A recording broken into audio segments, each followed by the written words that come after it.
दोस्तों, मेरे YouTube channel पर मैं आपका स्वागत करता हूं। राष्ट्रपिता महात्मा गांधी जी की अमर कहानी भाग 30 खंड 2।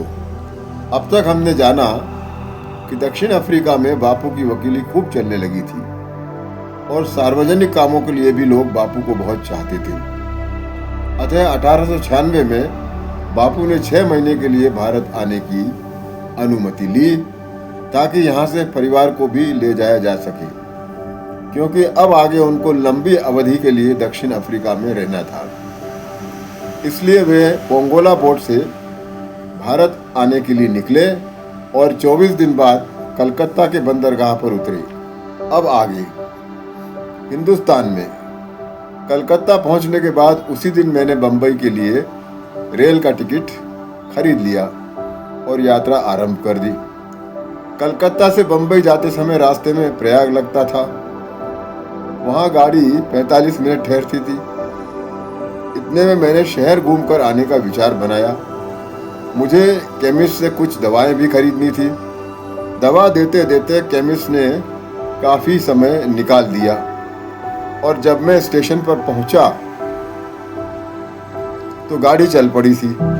स्टेशन मास्टर ने मेरे लिए गाड़ी कुछ समय के लिए रोकी, लेकिन मुझे आता न देख उसने मेरा सामान उतार दिया। मैं केलनर होटल में उतरा और वहीं से मेरा काम चालू करने का निश्चय किया। यहाँ के पायोनियर समाचार पत्र की ख्याति मैंने सुन रखी थी। यह समाचार पत्र राष्ट्रीय आकांक्षाओं के विरोध में था, ऐसा मैंने सुन रखा था। मुझे सभी पक्षों से समर्थन लेना था। अतः मैंने चेस जी को पत्र लिखकर मेरी गाड़ी छूटने के बारे में लिखा और दूसरे दिन जाने के बारे में लिखा। उन्होंने शीघ्र मिलने के बारे में लिखा, उत्तर दिया उन्होंने। मैं उनसे मिला और उन्हें बताया कि मैं कुछ लेख भेजूंगा, आप छापेंगे?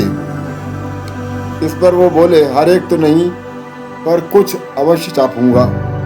आखिर हमें सरकार के लिए भी सोचना पड़ता है। मैंने उनसे कहा, आप मेरे लेखों पर विचार और चर्चा करें और न्याय दें, मेरी इतनी ही इच्छा है। और बाकी का दिन मैंने त्रिवेणी संगम घूमने में और काम का विचार करने में बिता दिया। इसी मुलाकात की परिणति बाद में दक्षिण अफ्रीका में मुझ पर आक्रमण के रूप में हुई। बंबई में बिना रुके मैं राजकोट चला गया। राजकोट आकर एक पुस्तिका लिखने के काम में व्यस्त हो गया। इसके पहले भी मैंने दक्षिण अफ्रीका में 2 पुस्तिकाएं लिखी थी। इस पुस्तिका की 10,000 प्रतियां छापनी थी। इनको हरा आवरण लगाया गया था, इसलिए इसको हरी किताब के नाम से प्रसिद्धि मिली।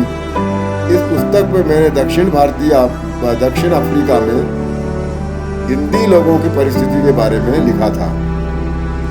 यह हरी किताब सभी समाचार पत्रों को और सभी पक्ष के प्रमुख नेताओं को भेजी जानी थी। इसका प्रकाशन सर्वप्रथम पायोनियर में हुआ, जिसका सारांश विलायत पहुंचा और साथ ही रॉयटर के मार्फत दक्षिण अफ्रीका में भी पहुंचा और धीरे धीरे सभी प्रमुख समाचार पत्रों ने इसको प्रकाशित किया। इसको पैक करके डाक के द्वारा भेजने का बहुत बड़ा काम था। इसके लिए मैंने गली के सभी बच्चों को एकत्रित किया और उनसे यह कार्य करवाया, क्योंकि पैसे देकर करवाने में बहुत खर्चा था।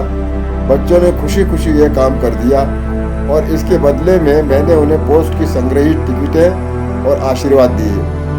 बच्चों ने हंसते खेलते मेरा यह काम किया। छोटे बच्चों को स्वयं सेवक बनाने का यह मेरा पहला अनुभव था।